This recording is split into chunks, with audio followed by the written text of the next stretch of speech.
Кардайском районе расчистили и благоустроили родник, расположенный у подножия гор. Видеоматериал моего коллеги из региона о мероприятии, организованном в рамках акции «Мөлдір-бұлақ». Курдайский район, известный своим природным богатствами и чистыми источниками, славится также горными родниками. В целях сохранения экологического баланса и природного наследия жители района в минувшую субботу провели работы по очистке и восстановлению одного из родников, расположенного в горной местности.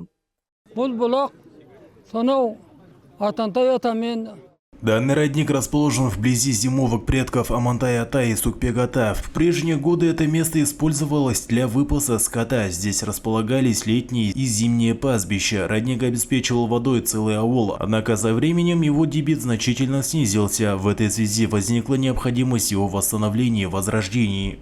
В рамках экологической инициативы жители района провели работы по очистке истока родника и благоустройству прилегающей территории.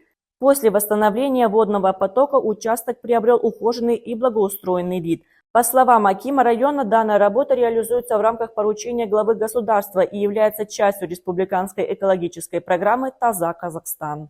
Қазіргі есеп бойынша, ауданымыз бойынша 19 округте 60-тан астам осындай бұлақ көздері бар.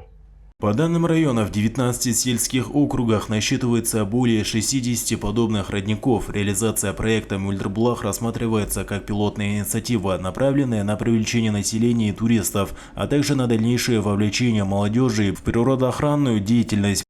Бұл қайнар көздерін ашу ата-бабамыздан келе жатқан өте маңызды істердің бірі болып табылады.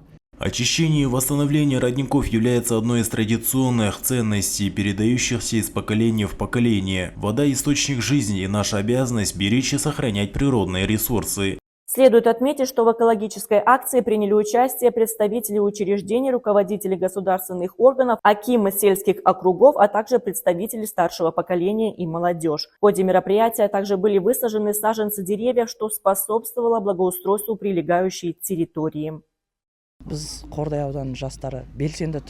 Молодежь Курдайского района активно участвует в реализации экологической акции «Таза Казахстан». Мы поддерживаем инициативу «Мөлдір-бұлақ» и рады ее успешному проведению. Молодое поколение и в дальнейшем будет принимать активное участие в подобных экологических мероприятиях во всех сельских округах.